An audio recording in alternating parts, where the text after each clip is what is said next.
जय हिंद। सबसे पहले एक वार्निंग भैया, पाकिस्तान के लोग इस वीडियो को न देखें तो ही अच्छा है, क्योंकि इस वीडियो में हम बताएंगे कि कैसे हमारे भारत के वीर सिपाहियों ने दो सैनिकों ने मिलकर पाकिस्तान के 93,000 फौजियों को घुटने टेका दिया था और दुनिया का सबसे बड़ा हार हुआ था और भारत के 2 सैनिक मारे गए थे लोंगेवाला में। हम इस वीडियो में बताएंगे कैसे PNS गाजी को डुबा दिया गया। ये भी बताएंगे कि चाइना पाकिस्तान का इतना बड़ा दोस्त बनता है, लेकिन 1971 में क्यों नहीं बचा पाया, न चाइना बचा पाया और ना ही अमेरिका बचा पाया। इस वीडियो में हम A to Z बातें करेंगे। अगर आप इस वीडियो को कंप्लीट देख लेते हैं तो कोई भी पाकिस्तानी की हैसियत नहीं होगी कि आपसे आंखें मिला सके, इसलिए इस वीडियो को देखते रहिएगा। यदि आप राष्ट्रवादी, अगर आप भारतीय हैं तो ही इस वीडियो को देखें। पाकिस्तानी और बाहर के चाइनीज वगैरह लोग इस वीडियो को न देखें, ये उनके लिए एक तरह का वार्निंग है, क्योंकि इसमें हम भारतीय सेना के हर उस वीर गाथा को बताएंगे जो एक हर भारतीय सुनना चाहता है। A to Z उस बातों को बताएंगे। पाकिस्तानी इस वीडियो को क्यों ना देखें तो भैया आप देख लीजिए यहाँ क्यों ना देखें, क्योंकि हम आज चर्चा करने वाले हैं इसकी, और इसका नक्शा किससे मैच करता है आप देख रहे हैं। If you don't believe then go on Google. भाई किससे मैच करता है तो आपको समझ में आ गया, भाई बुरा नहीं मानिएगा आप लोग। ध्यान से समझिए, जब भारत पाकिस्तान का विभाजन हुआ तो उसी समय पाकिस्तान 2 भाग में था। एक इधर वाला जो एरिया है इसे हम लोग कहते थे पश्चिमी पाकिस्तान, जो मेन पाकिस्तान का एरिया है, और ये जो आज आप बांग्लादेश देख रहे हैं ये बांग्लादेश नहीं था, बल्कि ये उस वक्त पूर्वी पाकिस्तान था। पूर्वी पाकिस्तान के लोग बंगाली भाषा को बोलते थे। पाकिस्तान के लोग इन लोगों को बड़ा भद्दे मजाक करके बोलते थे, कहते तुम लोग गधे हो, कुछ नहीं जानते हो, किसी काम लायक नहीं हो, यूजलेस हो लोग, तुम लोग छोटे हो, काले हो, मतलब उल्टा सीधा मजाक कर रहे थे। पश्चिमी पाकिस्तान के लोग इधर के लोगों को पसंद नहीं करते थे। हो गया नहले पे दाला 1970 में। 1970 में इस पूर्वी पाकिस्तान के शेख मुजीबुर रहमान चुनाव जीत गए और वो यहाँ के प्रधानमंत्री के पद के चुनाव जीत गए।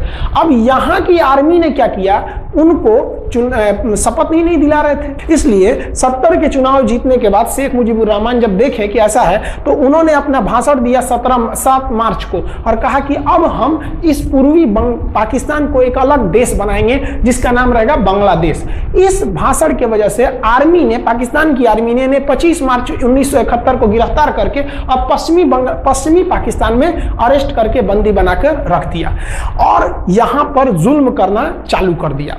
कहां पर भाई, तो पूर्वी बंगाल में, पूर्वी पाकिस्तान में, पूर्वी बंगाल में नहीं, पूर्वी पाकिस्तान में इन्होंने जुल्म करना चालू कर दिया। शेख मुजीबुर रहमान के गिरफ्तारी के विरोध में यहां मुक्ति वाहिनी नाम कर एक विद्रोही गुट तैयार हो गया था, लेकिन पाकिस्तान के, पश्चिमी पाकिस्तान के लोगों ने इस पूर्वी पाकिस्तान पे इतना भयानक जुल्म किया कि इस पूर्वी पाकिस्तान में, इस पश्चिमी पाकिस्तान के लोगों ने यहां पर 30 लाख लोगों को कटवा दिया। 30 लाख, 30 लाख लोगों को कटवा दिया। 4 लाख महिलाओं का बलात्कार कर दिया। अपने देश के 4 लाख औरतों का रेप किया यहाँ पे। इतना भयानक वो दृश्य है कि अगर हम उसको YouTube पे दिखा देंगे ना तो YouTube हमारे ऊपर क्लेम करेगा, भैया आप ये सब इतने भयानक दृश्य नहीं दिखा सकते। आप अंदाजा लगाइए इनकी क्रूरता का। ये अपने देश पर इतना भयानक जुल्म कर रहे हैं, इतना भयानक जुल्म किया इन लोगों ने कि शेख मुजीबुर रहमान की गिरफ्तारी के बाद इस जुल्म का नतीजा ये हुआ कि अप्रैल 1971 तक भारत में यहां से लोग भाग के आ गए कि भैया हम जिंदा रहेंगे तब तो, और यहां 10 लाख लोग भारत में आ गए शरण लेने कि भैया हमको बचाइए। तो इंदिरा गांधी जानती थी कि जब तक यहां शांति नहीं होगा तब तक ये लोग वापस नहीं जा सकते थे, और शांति का एक ही था कि यहाँ पे घुस के इनको मारा जाए ताकि ये पश्चिमी पाकिस्तान वाले लोग यहाँ पर सुधर सके। तो इंदिरा गांधी ने इसके लिए बात की जनरल फील्ड मार्शल मानेकशॉ से। उन्होंने सेना प्रमुख मानेकशॉ से कहा, सैम मानेकशॉ से, कि आप अभी युद्ध कीजिए, हम आदेश देते हैं आप अभी युद्ध कीजिए बांग्लादेश पे, हम अपने पड़ोसियों को इस तरह मरते नहीं छोड़ेंगे, आप इस पे हमला कीजिए। उस समय ये पूर्वी पाकिस्तान था। मानेकशॉ ने कहा कि हम हमला नहीं करेंगे। कही अरे क्यों? कहा कि आप महीना देख रही हैं, अप्रैल का महीना है। अप्रैल के महीने का मतलब बरसात का दिन सर पे है, और बरसात के समय पूरब का हाल क्या होता है, एकदम भयानक बाढ़ आ जाती है। और उन्होंने एग्जाम्पल भी दिया कि सिकंदर की फौज भी हाथी लेके आई थी और कीचड़ में फंस गई थी कि अगर यहाँ हम लड़ जाते हैं तो यहाँ बरसात रहेगा, हम यहाँ उलझ जाएंगे, ये एरिया सूखा रहेगा, चाइना का ऊपर से एरिया सूखा रहेगा, ये हमला कर देंगे, हमको 3 ओर से लड़ाई लड़ना पड़ेगा। मानेकशॉ ने इंदिरा गांधी से कहा कि आप 2-3 काम कर लीजिए। कब तक के लिए कि नवंबर तक हम लोग युद्ध नहीं करेंगे, लेकिन अप्रैल से नवंबर के बीच में हम अपने सैनिकों को इस एरिया में लड़ने के लिए ट्रेनिंग दे सकते हैं। खन मुक्ति वाहिनी उसको हम ट्रेनिंग दे सकते हैं। और इसी में 1971 में हमारी जो थी भारत और रूस की एक समझौता पर हस्ताक्षर हो गया। अब हम लोगों ने पाकिस्तान को एक बारूद के ढेर पर बैठा दिया था। इंतजार था तो इस बात का कि उस बारूद में एक चिंगारी की और पाकिस्तान तबाह हो जाता। इत्तेफाक देखिए, उस बारूद के ढेर पर खुद चिंगारी जलाई पाकिस्तान ने। कैसे? तो समझिए कैसे। हम लोग का था कि इधर हम लोग ऑफेंसिव हो जाएंगे, मतलब इधर भयानक हमलावर हो जाएंगे, और इधर हम लोग डिफेंसिव रहेंगे, मतलब इधर कम हमला करेंगे, ताकि हम लोग का मेन मकसद पाकिस्तान से युद्ध नहीं था। हमारा मेन मकसद था हमारे अपने बांग्लादेशी भाइयों पर जो जुल्म हो रहा था, जो उनकी बहनों को रेप हो रहा था, इतना भयानक किया था वहां पर पाकिस्तानियों ने कि बाप के सामने बेटी का रेप करते थे, और उसके बाद बाप को मार के कहते थे तू भी रेप कर। इतना मतलब मानवता पूरी खत्म कर दिया गया वहां पर। तो भारत ने कहा कि इधर हम डिफेंसिव रहेंगे। पाकिस्तान को यह खबर लग गई कि भारत ना इधर कमजोर है। अरे भैया, इधर हम कमजोर थोड़ी हैं, इधर कम सैनिक रखे हैं और इधर हम भयानक रखे हैं, तो इसका मतलब ये थोड़ी है कि हम कमजोर हो जाएंगे। भैया कहा जाता है ना कि सोनार के घर का कचड़ा भी बनिया के बादाम से महंगा बिकता है। देखिए, हम लोग ठंडी का इंतजार ही कर रहे थे कि पाकिस्तान ने गलती कर दिया। उसने 3 दिसंबर को अचानक हमला कर दिया श्रीनगर पे, पठानकोट पर, चंडीगढ़ पर, यहाँ पर आगरा हवाई अड्डे पर तबातोड़ हमला कर दिया। एयरफोर्स का इतना भयानक हमला पाकिस्तान का भारत पर हुआ कि भारत देखते रह गया। धड़ पाकिस्तान की जहाजें एंट्री मार गई सब भारत में, उसकी एयरफोर्स एंट्री कर दी। इतना भयानक हमला था, इतना भयानक कि भारत का एक भी सैनिक नहीं मरा। समझ रहे ना कितना भयानक हमला था। अरे भाई, आप यहाँ पर घुस जाएंगे हमारे देश में तो क्या हो जाएगा भैया? मूस मोटइयन लोढ़ा हुईन, हाथी घोड़ा थोड़े हुईन। भारत तो इसी का इंतजार कर रहा था। देहात में कहावत कहा जाता है कि रोए के रानी तले अखिए खुदा गई। भैया, हम प्लानिंग कर रहे थे कि हमला करने के लिए कि आप हमारे पे हमला करिए दीजिए। अब विश्व का भी दबाव नहीं आएगा हमारे ऊपर कि भैया हमला तो आपने किया है, अब हम लोग छोड़ेंगे नहीं। भारत एकदम दृढ़ निश्चय कर लिया। इसी बीच पाकिस्तान को एक खतरनाक खबर लग गई। क्या थी खबर भाई? तो देखिए, पाकिस्तान को खबर लगी कि भारत की ज्यादातर फौज इस पूर्वी पाकिस्तान की ओर डिप्लॉयड है, और यहाँ राजस्थान के जैसलमेर जिला में एक जगह है लोंगेवाला। उस लोंगेवाला में केवल और केवल 120 फौजी हैं।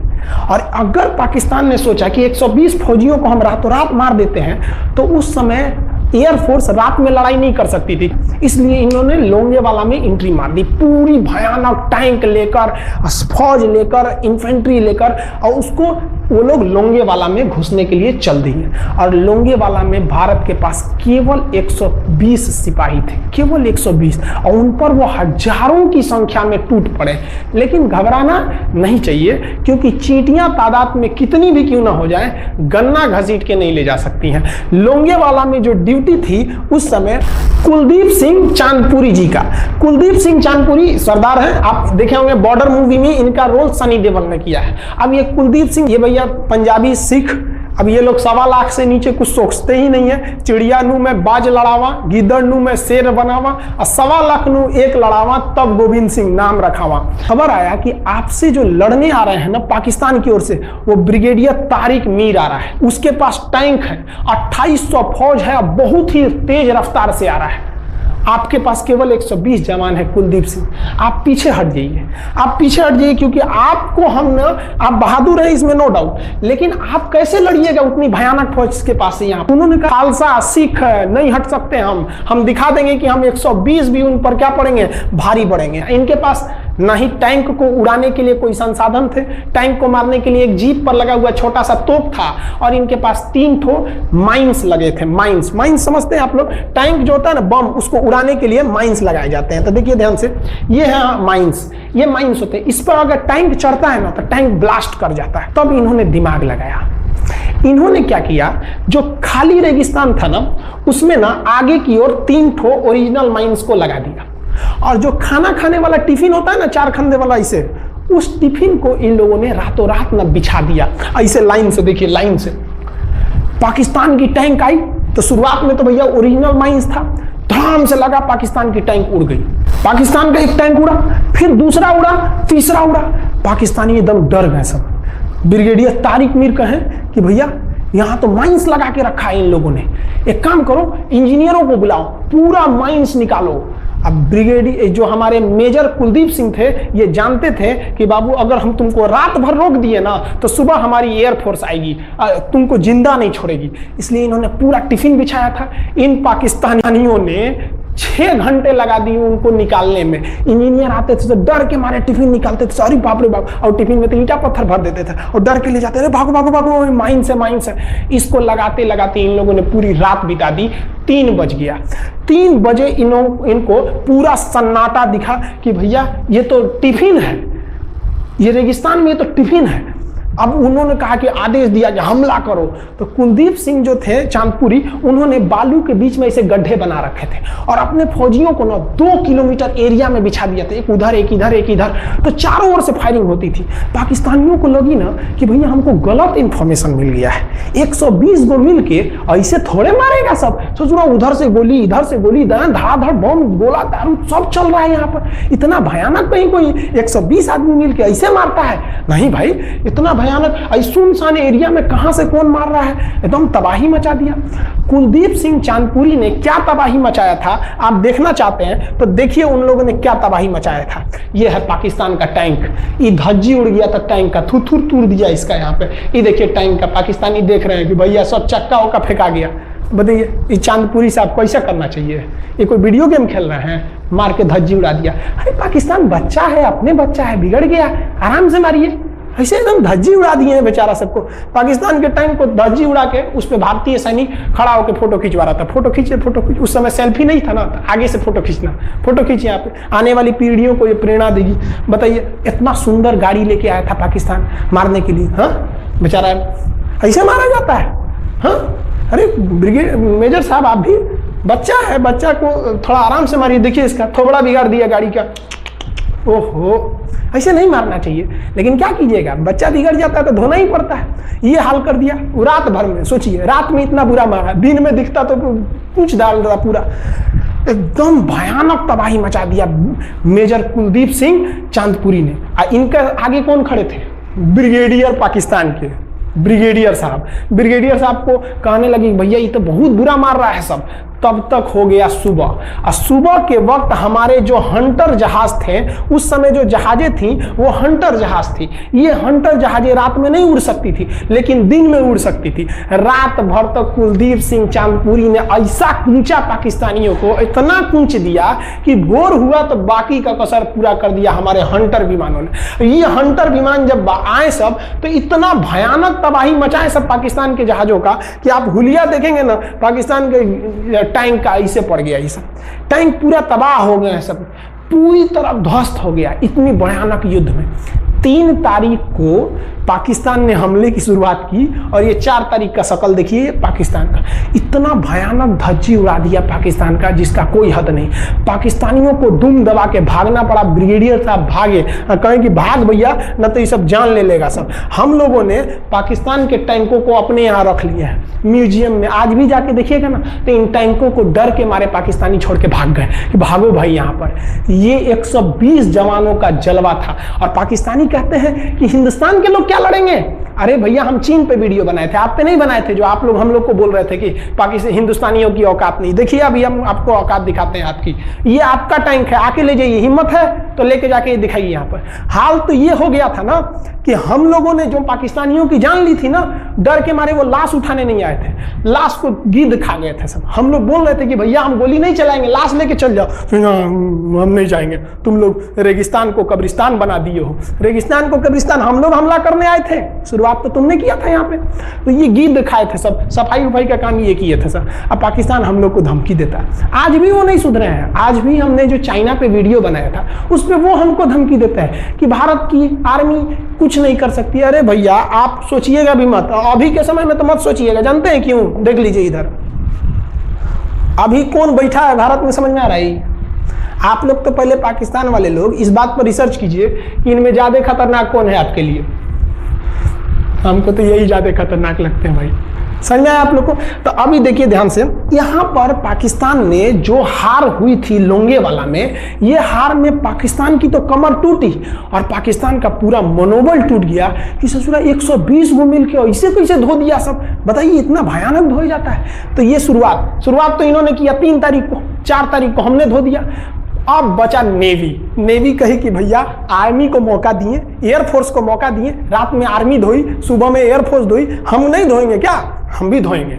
नेवी कब पहुंची? 5 दिसंबर 1971 को कराची पहुंच गई और कराची में जब पहुंची ना तो कराची को तबाह कर दिया। इतना भयानक बम्बार्डमेंट किया कराची पर कि कई दिन तक कराची बंदरगाह पर आग लगा था और कराची बंदरगाह को तो उन्होंने ऐसा धज्जी उड़ाया जिसे लग रहा था सिंधु सभ्यता बना दिया उनको।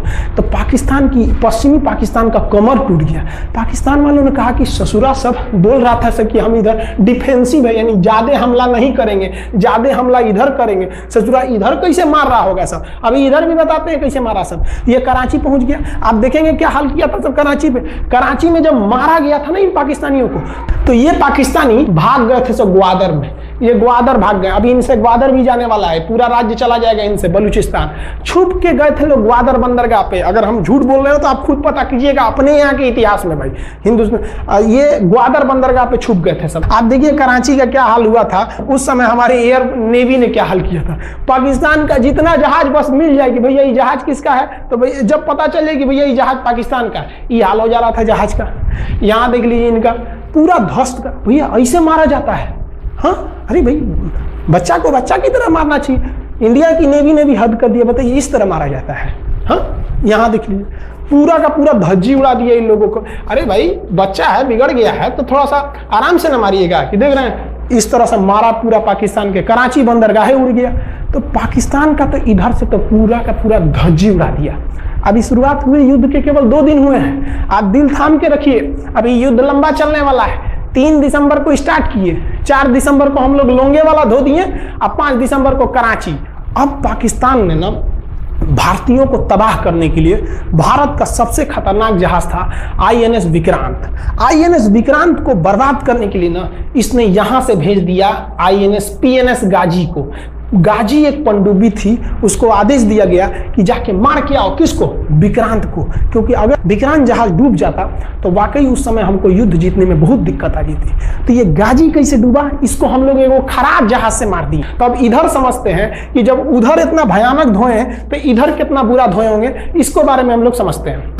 भारतीय सेना अब पूरब की ओर क्या क्या काम की, इसको ध्यान से समझें। ये मुक्ति वाहिनी जो थी बांग्लादेश की, वो अंदर ही पाकिस्तानी फौजियों को मार रही थी गली कुची में दौड़ा दौड़ा के, क्योंकि इन पाकिस्तानी फौजियों ने वहां पर रेप किया, मर्डर किया और इनका साथ दे रही थी इधर से हमारी इंडियन आर्मी और ऊपर से हमारा एयरफोर्स। ये तबाह कर दिए थे, इनको भागने के लिए भी जगह नहीं था। और इसी में इनका सबसे बड़ा सरदर्द बन गया था इंडियन नेवी, क्योंकि इनको जो मदद थी, देखिए ये पूर्वी पाकिस्तान है, इनको मदद जब भी मिलेगी तो इधर से ही मिलेगा। अब बताइए यहां से तो कोई जाएगा नहीं, बेवकूफ भी नहीं होगा जो इधर से मदद करने जाएगा। रास्ते में ही एयरफोर्स मार के गिरा देती थी, ट्रक वगैरह जाएगा नहीं। तो नेवी से ये इन लोग मदद देते थे। भैया यहाँ पे जो इनके फौजी लड़ रहे थे उनको खाना पीना भी खत्म हो गया था।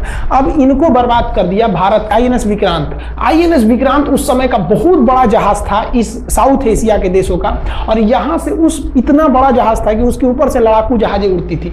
वो एयरफोर्स यहाँ से भी बम मारता था, मिसाइलें मारता था, ऊपर से लड़ाकू जहाजें और हेलीकॉप्टर छोड़ देता था, जो ताकि मुक्ति वाहिनी को कोई दिक्कत ना है। मुक्ति वाहिनी मारती थी और आर्मी पूरी तरह से उसने यहाँ से हमारा विक्रांत ने चटगांव बंदरगाह को तबाह कर दिया। अब बांग्लादेश का देखिएगा वर्तमान में, उस समय तो पूर्वी पाकिस्तान था, ये चटगांव उस समय पाकिस्तानी आर्मी नेवी का एक बहुत बड़ा केंद्र था।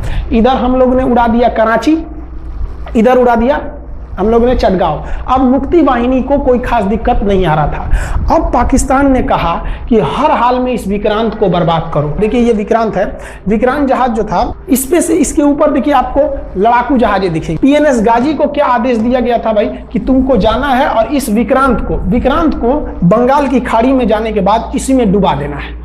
अब पाकिस्तान वालों का इतना दिन तो अच्छा था नहीं, भारतीय खुफिया एजेंसी को पता चल गया कि पाकिस्तान की पनडुब्बी, वो समुद्र के अंदर अंदर चलती है, उसको साइलेंट किलर कहा जाता है। पाकिस्तान की पनडुब्बी चल दी है पश्चिमी पाकिस्तान से बंगाल की खाड़ी की ओर, ये अरब सागर से बंगाल की खाड़ी की ओर चल दिया। अब विक्रांत को बचाना हर हाल में जरूरी था, इसलिए हम लोग विक्रांत को छुपा दिए, मतलब थोड़ा सेफ्टी दे के रखने लगे। और इस पीएनएस गाजी जो था, पीएनएस गाजी को देखेंगे, पीएनएस का मतलब था पाकिस्तानी नेवल शिप, पीएनएस गाजी, ये मारने आ गया किसको? विक्रांत को। इस पीएनएस गाजी को अगर कोई मार के डुबा सकता था तो वो था आईएनएस राजपूत।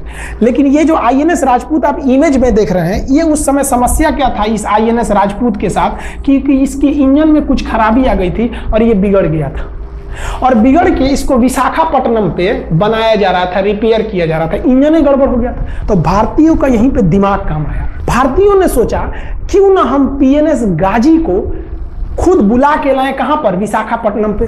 तो लोगों ने कहा कि भैया ये आएगा विशाखापट्टनम में, कि आओ आईएनएस राजपूत हमको मार दो। तो कहा कि नहीं, देखिए कैसे आएगा। भारतीयों को पता था कि हिंदुस्तान में पाकिस्तानियों के कुछ ना कुछ जासूस होंगे और वो पाकिस्तान को पल पल की खबर दे रहे होंगे। भारतीयों ने क्या किया, आईएनएस विक्रांत के जितने भी अधिकारी थे उनसे कहा कि आप लोग अपने अपने घर फोन कीजिए कि हम विशाखापट्टनम आ रहे हैं, तुम लोग हमको छुट्टी मिला है, विशाखापट्टनम में 10 दिन रुकेंगे, हमारे लिए तुम लोग खाना पीना अच्छा से बनाओ। लड़कों से उन लोगों को खबर खिला दिया। विशाखापट्टनम में जितने मछुआरे थे उनको कहा गया कि आप लोग हट जाइए, बहुत बड़ा जहाज आने वाला है, बहुत बड़ा जहाज विक्रांत आ रहा है, यहाँ पे आप लोग खाली कर दीजिए, आईएनएस विक्रांत आ रहा है। यहाँ पर क्या किया गया, ऑर्डर दिया गया, बहुत सारे फल सब्जी अंडा ब्रेड, कि भैया ये इतने बड़े जहाज के लिए जा रहा है, 6 महीने का खाना चाहिए। ये खबर आग की तरफ फैल गई पाकिस्तानियों को, और पाकिस्तान में खबर लग गई कि भैया आईएनएस विक्रांत यहाँ नहीं है, आईएनएस विक्रांत विशाखापट्टनम पे है। अरे बकलो आप, विशाखापट्टनम पर पीएनएस गाजी की मौत यमराज इंतजार कर रहा था आईएनएस राजपूत। ये गधा जो था पीएनएस गाजी, ये मुड़ गया किधर की ओर? विशाखापट्टनम की ओर। और विशाखापट्टनम पर चुपचाप शांति से खड़ा हुआ जहाज आईएनएस राजपूत इंतजार कर रहा था। तो पानी के अंदर अंदर आओ, ये अभी बाहर निकला हुआ है, पानी के अंदर रहती है। और फिर आईएनएस राजपूत देखा कि ये आ रहे हैं, वो आईएनएस राजपूत को मारता कि इससे पहले ही आईएनएस राजपूत मार के तबाह कर दिया पीएनएस गाजी को। पीएनएस गाजी पर को डूबने के बाद पाकिस्तान को बहुत बड़ा सदमा लग गया। पाकिस्तान को यह एहसास हो गया कि अब हम कभी नहीं जीत सकते हैं, क्योंकि ये पीएनएस गाजी अमेरिका से खरीदा हुआ एक बहुत ही शक्तिशाली पनडुब्बी थी जिसे कोई डुबा नहीं सकता था, और हम लोगों ने उसको इस जहाज से डुबाया जो जहाज खराब हो चुका था, जिसका इंजन खराब था। भारतीय सेना का मोराल पूरे 7वें आसमान पर था और पाकिस्तानी दिन पर दिन बर्बाद हो रहे थे। अब पाकिस्तानियों को लगा अब क्या करेंगे, तो पाकिस्तानियों ने अमेरिका में फोन किया, भैया आप कुछ कीजिए। तो अमेरिका ने ना यूएनओ में मुद्दा उठा दिया, यूनाइटेड नेशन ऑर्गेनाइजेशन, इसकी जो सिक्योरिटी काउंसिल है, सुरक्षा परिषद, इसमें कह दिया पूर्वी पाकिस्तान पर जुल्म कर रहा है, मार रहा है। तो रसिया उस समय हमारा साथ दिया, कहा कि तू दूर जानता है जुल्म कर रहा है, भारत जो कर रहा है सही कर रहा है, हम इस प्रस्ताव के खिलाफ में वीटो करते हैं। वीटो अगर कोई देश, 5 देश को वीटो है, इस पर अलग चर्चा करेंगे, अगर किसी ने वीटो कर दिया तो वो प्रस्ताव रद्द हो जाता है। तो पाकिस्तान की एक और उम्मीद यहाँ पर अपना दम तोड़ दी। अब पाकिस्तान कहा अमेरिका से कि भैया आप ही हमको बचा लीजिए। तो अमेरिका ना पाकिस्तान की ओर से भारत पर हमला करने के लिए अपना सबसे खतरनाक जहाज भेज दिया, 7वां बेड़ा। देखेंगे 7वां बेड़ा को, अगर तो इतना भयानक था 7वां बेड़ा। ये अमेरिका का साथ अकेले चलता ही नहीं था, इतनी पूरी फौज के साथ, नेवी के साथ चलता था। ये किस लिए आया था? विक्रांत को डुबाने के लिए, और इसका साइज विक्रांत से डबल था, इसके आगे विक्रांत नहीं टिक पाता। अब इंदिरा गांधी भी टेंशन में रह गई। ले, तब उस समय इंदिरा गांधी को याद आया कि भैया हमारा एक और तो हम समझौता करके आए हैं, अगर अमेरिका पाकिस्तान का साथ दे सकता है तो रूस से हम भी तो समझौता करके आए हैं। तो भारत ने रूस को कहा कि भैया अमेरिका इतना भयानक 7वां बेड़ा भेज दिया, आप हमारी मदद कीजिए। तो रूस ने कहा टेंशन क्या लेते हो, देखो हम बोलते हैं। रूस ने परमाणु पनडुब्बी भेज दी और रूस ने अपना 40वां बेड़ा भेज दिया। आप देखेंगे ये रूस का 40वां बेड़ा है, ये अपने भारी भरकम जहाजों के पूरे ग्रुप के साथ चल दिया, कहा कि चल भैया देखते हैं तुमको कौन मारेगा भारत को। और अमेरिका को सीधा कह दिया कि भैया विक्रांत पर अगर आपने हमला किया तो ये हमला हम रूस पर हमला मान लेंगे। यहां पर खड़ा था भारत का विक्रांत और उसकी सपोर्ट में खड़ा था रूस का 40वां बेड़ा, और अमेरिका रूस ने यमन से अपनी एयरफोर्स को भी कह दिया था कि भैया तुम भारत की देखभाल करना। तो भारत की सुरक्षा के लिए इतने लोग, और अमेरिका अपना 7वां बेड़ा लेके यहाँ मुंह देख रहा था, और ब्रिटेन ने भी अपने ईगल नाम के बेड़ा को भी भेज दिया था। तो ये दो लोग हमारे खिलाफ आ गए थे लड़ने के लिए कि अब बताइए, हम लोग बांग्लादेश की भलाई सोच रहे थे, और अमेरिका का 7वां बेड़ा और रूस का ब्रिटेन का ईगल हम लोग के खिलाफ था, और हमारा अपना विक्रांत और रूस की एयरफोर्स और उसकी 40वां बेड़ा हमारे साथ थी।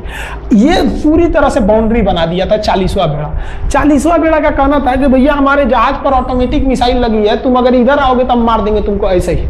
रूस ने अपनी सारी पनडुब्बियों को ऊपर उठा दिया समुद्र के ऊपर, ताकि सैटेलाइट से और दूसरी निगरानी से देखा जा सके, और यही हुआ भी। वो लोग रूस के इतने खतरनाक जहाजों के ग्रुप को देखकर घबरा गए, इतना घबरा गए कि ब्रिटेन ने कहा था we are too late. Britain का ईगल बेड़ा अमेरिका के 7वां बेड़ा से कह रहा है कि रे उधर मत जो, बहुत देर हो गया है, वो पहले पहुंच गया है रूस, अब मारेगा वहीं तबाह हो जाओगे यहाँ पे। तो 7वां बेड़ा ने धमकी दिया कि हमारे जहाज में परमाणु बम लदे हुए हैं। तो 40वां बेड़ा ने रिप्लाई किया था कि हम भी जब चले थे ना तो परमाणु बम लादे के चले थे, और गिनती जब कर रहे थे तो हम भी गिनती किए थे 250 हमारे पास भी परमाणु बम था, लेकिन इतना ज्यादा था कि सोचे कि कौन गिनेगा, बाद में गिनेंगे, आ जाओ देखते हैं किसके पास कितना है। तो रूस ने हमसे सच्ची दोस्ती निभाई थी, और इधर शेख मुजीबुर रहमान की जो मुक्ति वाहिनी थी वो अपना काम कर रही थी। अब भारत आर पार की लड़ाई में था, पाकिस्तान हर मोर्चे पर हारते जा रहा था। भारत सरकार ने पाकिस्तान पर मनोवैज्ञानिक दबाव बनाने के लिए निर्मलजीत सिंह अरोड़ा ने एक प्लान बनाया। उन्होंने एयरफोर्स को पूर्वी पाकिस्तान यानी जो अभी बांग्लादेश है, तो ढाका के ऊपर एयर ड्रॉप करा दिया, हवाई जहाज से सैनिकों को उतार दिया, और उन सैनिकों के भेष में उसमें सैनिक कम थे, और उसमें केवल पुतलों को नीचे उतारा गया था। ये केवल इंडियन आर्मी जान रही थी कि पुतला नीचे उतरा है सर, लेकिन मीडिया ने तो इसको खबर को आग की तरह फैला दिया। और इसमें हम धन्यवाद देना चाहेंगे हाथ जोड़कर बीबीसी न्यूज का, और बीबीसी ने यह छाप दिया कि इंडियन एयरफोर्स ने ढाका पर 5000 एयर ड्रॉप करा दिया फौजियों को। अब ये गली गली खोज खोज के पाकिस्तानी फौजियों को मारेंगे कि तुम क्यों मार रहे हो हमारे बांग्लादेशी भाइयों को। और बांग्लादेश की मुक्ति वाहिनी वैसे ही उनके पीछे पड़ी हुई थी पाकिस्तानियों के। अब पाकिस्तानियों का पूरा मनोबल टूट गया, पाकिस्तानी गली गली छुप गए सब। सोचिए, ये पुतला से डर जा रहे थे सब, रियलिटी में ये फौजी नहीं थे, ये पुतला गिराया गया था एयर ड्रॉप करके। अब वो लोग डर के मारे भाग गए यहाँ पर। अब एयरफोर्स ने देखा कि उसकी एक छोटे से वैज्ञानिक दबाव का इतना खतरनाक असर पड़ा है। एयरफोर्स ने कहा कि अब एक काम करते हैं, अब आर पार को अब ठोक डालते हैं पाकिस्तान को, अब जो होगा सो देखा जाएगा। एयरफोर्स ने बांग्लादेश के जो गवर्नर थे उनके घर पे हमला कर दिया। अब वो घर में नहीं थे, वो तो बच गए। बचने के बाद डर क्या होता है, देखिए डर किसको कहा जाता है। जो उनके गवर्नर हाउस थे एएच मलिक, इन्होंने त्याग पत्र दे दिया, भैया जिंदगी रहेगी तो बहुत नौकरी करेंगे, डर के मारे त्याग पत्र दे दिया। सोचिए, गवर्नर, क्योंकि पाकिस्तान का एक राज्य ही तो था पूर्वी पाकिस्तान, जैसे हमारा एक राज्य है उत्तर प्रदेश, बिहार, महाराष्ट्र, वहां पे भी गवर्नर होते हैं ना, संवैधानिक हिसाब से गवर्नर मालिक होता है उस जगह का। त्याग पत्र दे दिए। सोचिए, ये डर था उनके अंदर। निर्मलजीत सिंह अरोड़ा जो लेफ्टिनेंट जनरल थे, जनरल तो हमारे मानिक शाह थे, लेफ्टिनेंट जनरल थे जिन्हें बांग्लादेश जीतने की जिम्मेदारी दी गई थी, मतलब उसे सुरक्षा करने की जिम्मेदारी दी गई थी। वो पाकिस्तान के लेफ्टिनेंट जनरल नियाजी से बात किए और उन्हें कहे कि हम आपको आधा घंटा का टाइम देते हैं, और आप इस आधा घंटा में विचार कीजिए आप सरेंडर करते हैं कि नहीं।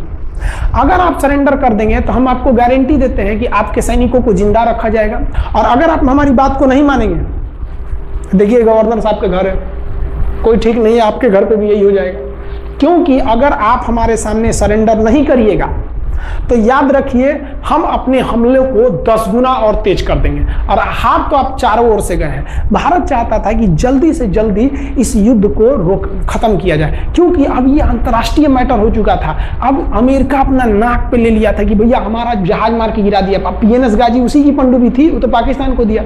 7वां बेड़ा को नहीं घुसने दिया था, अमेरिका की किरकिरी हो रही थी। ब्रिटेन के ईगल को घुसने नहीं दिया, उसकी किरकिरी हो रही थी। और भारत को उस समय लोग कहते कि ये गरीब देश है, अभी आजाद हुआ है। 1971 में हमारी यही हाल थी, और सारे लोग कह रहे थे, हम उसको गरीब समझ रहे थे, रुआ के रख दिया अमेरिका को, हर जगह धो दिया पाकिस्तान को। अब बेचारे नियाजी क्या कर सके। नियाजी को आधे घंटे का टाइम दिया गया। 16 दिसंबर 1971 याद रखिएगा दिन 16 दिसंबर 1971। ये हमारे इतिहास का 13 दिन के युद्ध में हमने पाकिस्तान को धूल चटा दिया था, क्योंकि 3 दिसंबर को पाकिस्तान ने युद्ध स्टार्ट किया था और 16 दिसंबर को हम लोगों ने जनरल नियाजी से आत्मसमर्पण करवा लिया। और आत्मसमर्पण आप देखना चाहेंगे जनरल नियाजी का। जनरल नियाजी इन्होंने हमारे लेफ्टिनेंट जनरल निर्मलजीत सिंह अरोड़ा के सामने आत्मसमर्पण साइन किया, और साइन करने के बाद बांग्लादेश के ढाका रेस कोर्स में इन्होंने साइन किया और इनकी आंखों में आंसू था। एक देश के सेनापति के लिए इससे शर्म की बात क्या है, जो गिनीज बुक में नाम रिकॉर्ड करा दिया। गिनीज बुक में कैसे? देखिए, पाकिस्तान के लोग हम चाइना के वीडियो बनाए थे, उस पर कमेंट कर रहे थे कि इंडियन आर्मी कुछ नहीं कर सकती। देखो, बांग्लादेश तुम्हारी बहादुरी का जीता जागता उदाहरण है। तुम्हारे यहाँ का 93,000 फौज, सोचिए 93,000 सैनिक पूरी दुनिया में आज तक आत्मसमर्पण नहीं किया। ये 93,000 लोगों ने आत्मसमर्पण कर दिया। देख लीजिए, ये अपना बंदूक उतार फेंक दिए, अपने स्टार नोच के उतार दिया कि भैया हम लीजिए आत्मसमर्पण कर रहे हैं, बेल्ट उतार के दे दिया, अब चलिए जहां ले जा रहे हैं, जितना लाठी मारना है हमारी, आत्मसमर्पण। ये वही पाकिस्तान है, याद रखिए। आप याद कीजिए, हमारे 120 सैनिकों ने आपको धूल चटा दिया था लोंगेवाला में। केवल 2 सैनिक मरे थे लोंगेवाला में, और पूरी की पूरी आपको भगा दिया था 4 दिसंबर को ही। और आप याद कीजिए, बहुत बहादुर बनते हैं ना, 93,000 फौज आपकी हार के गई है यहां से। इतना बड़ा हार दुनिया में आज तक कहीं का नहीं हुआ है। 93,000 सैनिक सरेंडर करके गए हैं भारत के सामने से। क्या बात कीजिएगा आप हमारे सामने। तो ये है, गिनीज बुक में नाम है। ये तो है भैया पाकिस्तान की आर्मी, एक तरह से गिनीज बुक में नाम है ना जी। भले हारने से नाम है तो क्या हुआ, पाकिस्तान के लिए इससे खुशी की बात क्या हो सकती है कि भैया गिनीज बुक के नाम है। अब इन लोगों को जेल में बंद कर दिया गया, बाद में हम लोगों ने इन्हें छोड़ भी दिया था। और इस सरेंडर के बाद बांग्लादेश की जो मुक्ति वाहिनी थी, उसके चेहरे पर यह मुस्कान थी कि बांग्लादेश अब स्वतंत्र हो गया। ढाका इंदिरा गांधी का स्टेटमेंट था, ढाका स्वतंत्र राजधानी है स्वतंत्र बांग्लादेश की। ये खुशी थी बांग्लादेशियों के चेहरे पर, जिनकी बहनों की इज्जत आबरू लूट ली गई थी उन्हीं देश की फौजियों के द्वारा। ये जो नियाजी थे, जब इन्हें लेफ्टिनेंट गवर्नर बना के भेजा गया था बांग्लादेश में, तो ये नहीं पूछे थे कि बांग्लादेश का स्थिति क्या है। ये पूछे थे कि जिन लड़कियों का रेप हुआ है वो कहाँ है, सब दिखाओ तो, मतलब ये भी जाके करेंगे। ये हाल था, ये इनके चेहरे पर मुस्कुराहट थी। बाद फिर मुजीबुर रहमान को पाकिस्तान से स्वतंत्र कराया गया। भारत ने जो अपना वादा किया था कि शेख मुजीबुर रहमान को स्वतंत्र करेंगे, बांग्लादेश को स्वतंत्रता दिलाएंगे, उनके अधिकारों के लिए लड़ेंगे, भारत ने अपने वादा को पूरा किया। आज शेख मुजीबुर रहमान की बेटी शेख हसीना बांग्लादेश की कमान संभाले हुई है। शेख हसीना, जब हमको याद है जब वो भारत आई थी तो एयरपोर्ट पे, तो मोदी जी एयरपोर्ट पर रिसीव करने गए थे, जबकि ऐसा नहीं होता है। शायद ही बांग्लादेश की प्रधानमंत्री को पूरी दुनिया में कोई बड़े देश का राष्ट्रपति रिसीव करने जाए, प्रधानमंत्री रिसीव करने जाए। तो भारत अपने पड़ोसियों का इतना ख्याल रखता है, चाहे वो नेपाल हो, भूटान हो, सबके साथ। अभी हाल फिलहाल में नेपाल के लोग थोड़ा गुस्सा हैं लिम्पियाधुरा काला पानी को लेके, लेकिन ऐसा नहीं है कि हमारा नेपाल के साथ कोई खराब रिश्ता है। हमारा नेपाल के साथ रोटी और बेटी का रिश्ता है। बांग्लादेशियों के साथ हमारा बहुत ही अच्छा संबंध रहा है। आज हमारे बांग्लादेश के साथ बहुत ही मधुर संबंध है। और बांग्लादेश को जो पाकिस्तान के लोग कहते थे ये किसी काम लायक नहीं है, ये वाले भाई लोग पाकिस्तान से आगे निकल गए। आज इनका मलमल का कपड़ा, जूट और पाम ऑयल पूरी दुनिया में फेमस है। जहाजों की मरम्मत में, मतलब जहाज के रिपेयरिंग में बहुत आगे निकले हैं बांग्लादेश के लोग। आई होप आप समझ गए होंगे। इस युद्ध के बाद अगर भारत चाहता तो भारत पाकिस्तान के पश्चिमी भाग को भी कब्जा कर लेता, क्योंकि यहां तो हम लोग हराए ही थे। उनके 93,000 फौज तो हम लोग जिंदा पकड़ लिए थे। हम उन्हीं को कह देते बंदूक लगा के कि कश्मीर खाली करो, हमारा यहां से वापस जाओ। लेकिन बावजूद हमने इंसानियत दिखाई थी पाकिस्तान के ऊपर। इसका बदला ये पाकिस्तान ने हमें क्या दिया पता है? 26/11 हम संसद भवन पर अटैक, तो कभी अमृतसर में अटैक, कभी मुंबई में बम ब्लास्ट, कभी 26/11 का हमला, ये सब हुआ। हम चाहते तो उस वक्त भी जीत सकते थे। ये पाकिस्तान वाले आप जो कहते हैं कि हम बहुत बहादुर हैं, भारतीय सेना हमारा क्या कर सकती है, तो भारतीय सेना की रहमो करम पर आप लोग जिंदा थे, वरना 1972 में ये जो सेना थी ना 71 में, आप लोग को कहीं का नहीं छोड़ती। आप हिंदुस्तान के व्यूवर्स आप लोगों से भी कहते हैं कि एक लाइक तो बनता है इस सैनिकों के लिए, हमारे लिए नहीं, हमारे इस चैनल के लिए। कभी नहीं कहेंगे कि खान जी सेंटर चैनल को आप सब्सक्राइब करिए, लाइक करिए, हम ये कभी नहीं नहीं कहते हैं, लेकिन हम ये जरूर कहते हैं कि आज एक लाइक बनता है हमारे इन वीर सिपाहियों के लिए जो आज भी सेना के लिए डटे हुए हैं। और ये पाकिस्तान इस पर कमेंट करते हैं। हम आप भारतीयों से कहते हैं, आप हिंदुस्तानी हैं तो इस वीडियो को जितना से ज्यादा शेयर करना है आप शेयर कीजिए, ताकि आपके बच्चों तक को ये पता चल सके कि हमारे सैनिक कितने बहादुरी हैं, कितने बहादुरी से लड़े थे हमारे सैनिक, कितने बहादुर हैं। और इस वीडियो को आप इतना शेयर कीजिए कि पाकिस्तान तक पहुंचे और वहां का बच्चा इस वीडियो को देखे, ताकि उनके अंदर भारतीय सेना का जो डर है वो बैठे। ये डर जरूरी है उनके अंदर, ये डर उनकी हड्डियों तक जाना चाहिए। और हाँ, कोई भी देश के हो, हर देश को अपने सैनिकों के लिए सम्मान करना चाहिए। हम ये कोई मनगढ़ंत कहानी नहीं बताएं, हम अपने सैनिकों की वीर गाथा बताएं जो A to Z अक्षरशः सही चीजें हैं। समझ में आया? आप इस वीडियो को देख रहे हैं तो मेरे साथ बोलिए आप लोग, भारत माता की जय। पाकिस्तान के युद्ध का जो हम सीरीज बना रहे हैं, आज 71 का युद्ध बढ़ाएं, हम आपको कल 1948 का युद्ध बता देंगे, 65 की लड़ाई में वीर अब्दुल हमीद ने जो बहादुरी दिखाई, फिर आपको 84 का सियाचिन, 99 का करगिल और 62 की चाइना युद्ध के बारे में भी बता देंगे। याद रखिएगा, चाइनीज और पाकिस्तानी इस वीडियो को डिसलाइक जरूर करेंगे, आप उन पर भारी पड़िएगा। ये वीडियो आप संभाल के रखिएगा, अपनी पीढ़ियों को दिखाइएगा कि हमारी सेना कितनी बहादुर थी। एक सैल्यूट हम अपने वीर जवानों के लिए। जय हिंद। हम बहुत ही सौभाग्यशाली हैं जो ऊपर वाले ने हमें हिंदुस्तानी बनाया। I proud to be Indian. जय हिंद।